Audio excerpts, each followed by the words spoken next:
What's up, humans and freaks? Been a long time since I did a video. But with all the Jeffrey Epstein stuff coming out, this video is literally, say, 2019. This video is literally about 11 or 12 years old. So let's get right to it. Let's go to 2007, 2008. I'm in Hollywood at the time, dabbling in the industry, going on auditions, tryouts for agencies, agents, managers, the whole nine. So real quick to get to the story, and then we'll do the backstory. I'm at a party. One of my friends at the time, his name's Maxie. He did makeup and hair and all that stuff for like Oprah, Dancing with the Stars, you name it. He's done it. So I'm at his house. There's a party going on, and one of his friends named Oliver comes into the party, and he's an agent. And my friend Maxie's like, hey, that guy, he's an agent, and you should probably talk to him. But it's not my style, so to speak. So I'm just hanging out, and so Oliver comes up to me. He approaches me, the agent, and is like, oh, I love your look, blah blah blah, just giving me the rundown. And I've heard it a zillion times. It's nothing that it's all BS at the end of the day. Like, I understand, I have a kind of a typical like Hollywood type of look. I mean, especially back then, not so much now, but back then I had real long hair, and I looked the part, so to speak. Again, nothing to it's nothing to be like brag about or anything like that. It's complete BS. It doesn't matter. That doesn't make you the person you are. But for the point of the story, yes. So anyway, I go to his warehouse, I think about a week later, and I know he's homosexual. Basically, everybody in Hollywood is at least bisexual, if not homosexual. So I get to the warehouse. We do a photo shoot. It was one of those photo shoots where we did, like casual dress up, swimsuit, even underwear for like underwear modeling and stuff like you'd see on like a cover of, Calvin Klein, stuff like that. We did a photo shoot for like all categories, and everything was fine. Looking back on it, there's probably a few pictures I wouldn't do now because I'm more mature in Jesus Christ. Back then, I was a Christian, but I was still immature in certain areas. So there was a couple probably shots that I wouldn't do now that I did back then because they were, I think, too sexually suggestive. But anyway, I never did any like nude stuff, but I did some risque pics. But out of the whole photo shoot, that was just a couple of them. The main photo shoot was pretty chill. So anyway, when the photo shoot's over, this is where it's the homosexual mafia comes forward. So it's just me and him there, and guarantee you there was cameras in that warehouse. I guarantee you.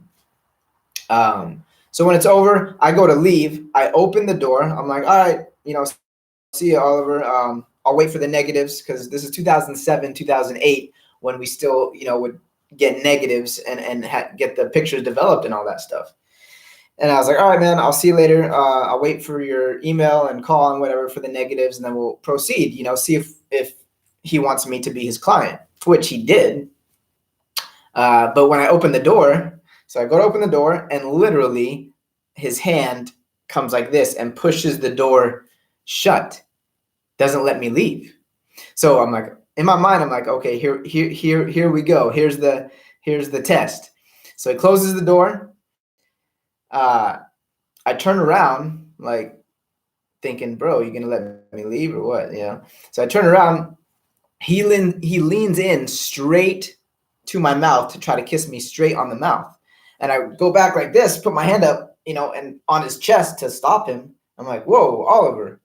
I'm like, listen, I know you're gay, but I'm not. So I have nothing against you. I don't hate you because of that. But this isn't gonna happen. And he's like, oh, at first he's like, oh, okay, I'm sorry. And he's like flailing, like overly apologetic, like, just like totally, his whole all the mannerisms and everything. He's like, oh my gosh, I'm so sorry. I thought this and blah, blah, blah, blah, blah. And I'm like, it's all good. It's all good. Just, that's what it is. And I'll see you later. He's like, okay. So I go to open the door. Same thing. And now I'm like, wow, this guy is freaking, arrogant. He's so arrogant because, he doesn't know that I know the truth of Jesus Christ. He doesn't know me. He thinks I'm just another, person off the bus that will do anything to make their dreams come true, so to speak. He thinks I'm just one of them, but he has no idea.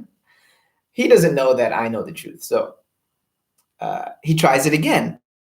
And I go, Oliver, now I'm a little, annoyed. I'm like, Oliver, I just told you, bro, this isn't going to happen.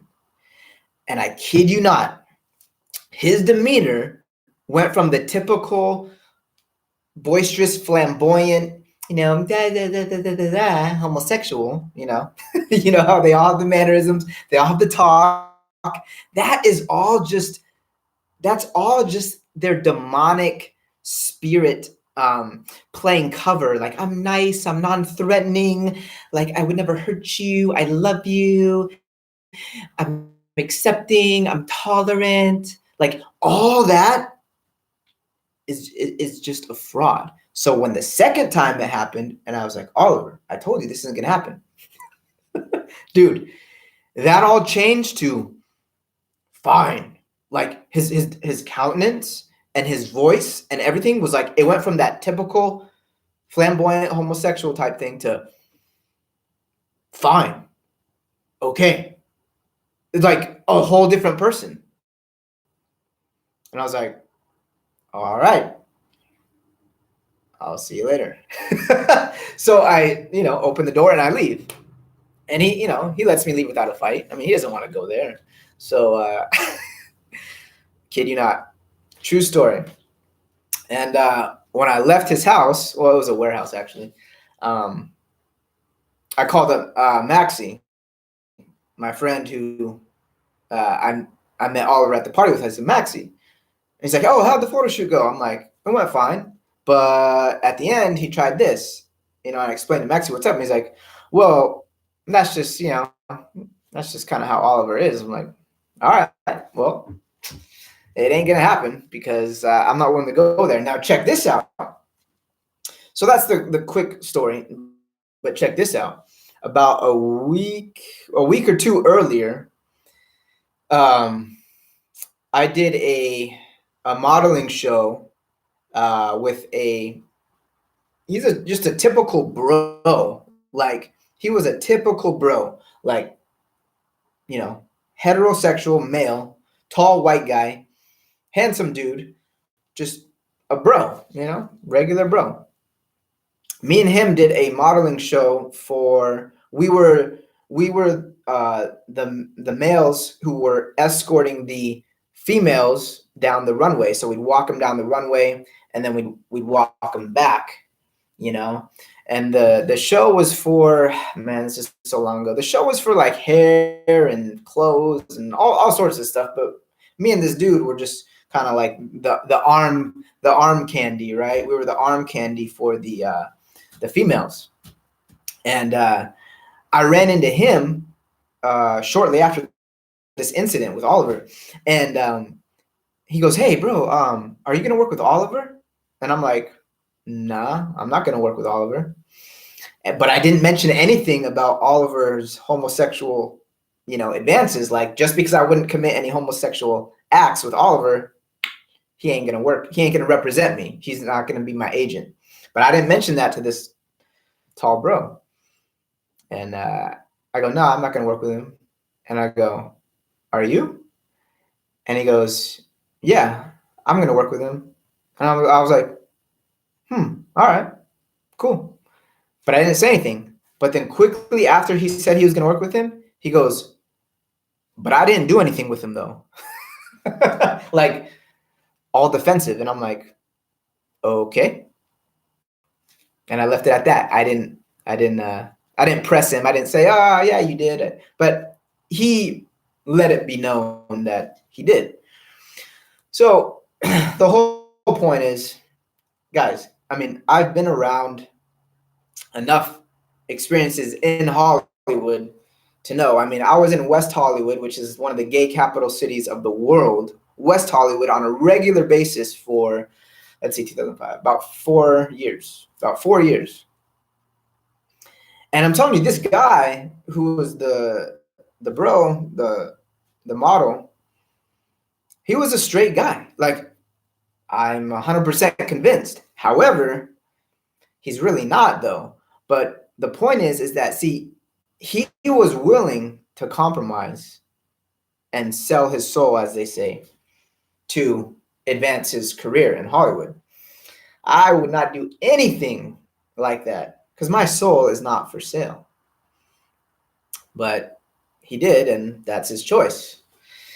But I'm just telling you, the point is, that's how Hollywood is. And, there may be some real, true, born-again Christians in Hollywood, but if there is, they're very, very few. And,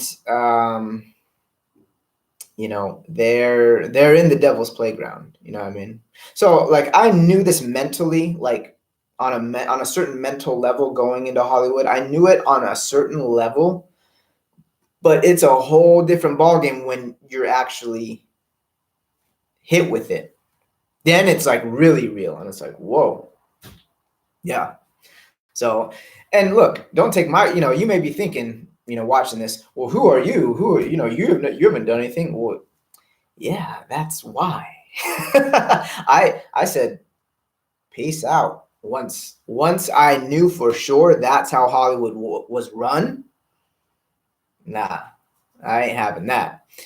So, look, don't take my word for it. Look up Professor Griff from Public Enemy, the famous rap group in the 80s and 90s. He talks about it. Fat Joe, the rapper, talks about it. The Game talks about it, the rapper. Dave Chappelle, Cat Williams.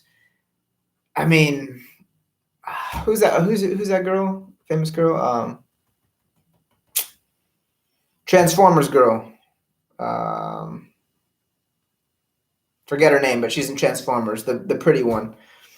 She talks about it. Just, it's all out there. I should have probably made this video when it happened in 2007. This would have been probably one of the first YouTube videos of talking about Hollywood's homosexual mafia. But, with Epstein coming out, it's like, man, I slacked off for like 12 years. It doesn't matter.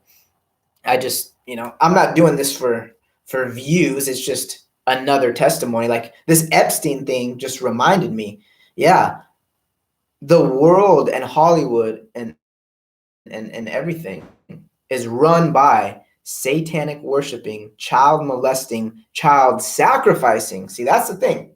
We know the pedophilia goes on, but they literally kill, ritualistically murder kids in satanic rituals. That's what you need to understand. See, the devil works like this. At first, he gives you something to entice you. Like, hey, you want all the girls you want? Here's some pretty girls that are prostitutes or whatever. Here's the girls, here's the drugs, here's the booze, here's the parties, here's the, Satan has all these levels. And that entry level Satanism is just like, hey, this is a fun party. And yeah, you got the money, the fame, the power, the women, the drugs, that's like, That's entry level BS. But see, then Satan gets you on camera in a compromising position with some women you thought were overage, but they're really underage. So now it's like, well, hey, bro, what do you mean you're not coming to the satanic mass? It's like, well, I'm not a Satanist. So got someone pulling in my driveway. So anyway, is it you're like, well, I'm not a Satanist, right? But we got you on camera with an underage girl, and you're going to be turned in for pedophilia if you don't come to the next level. You see, so they get you compromised on one level, and they got it on tape. Then they got to, blackmail you, right? And now you got to go to the next level. And now it starts to get really real. Like, whoa, okay, this is crazy. And it's like, well, what do you mean you're not going to kill the kid with us? I'm not going to murder somebody. Well, remember, we got you on camera doing this. We got you on camera doing this. That's how this works, guys. So anyway, Hollywood is run by a homosexual satanic mafia. All right, humans and freaks. Till next time, God bless.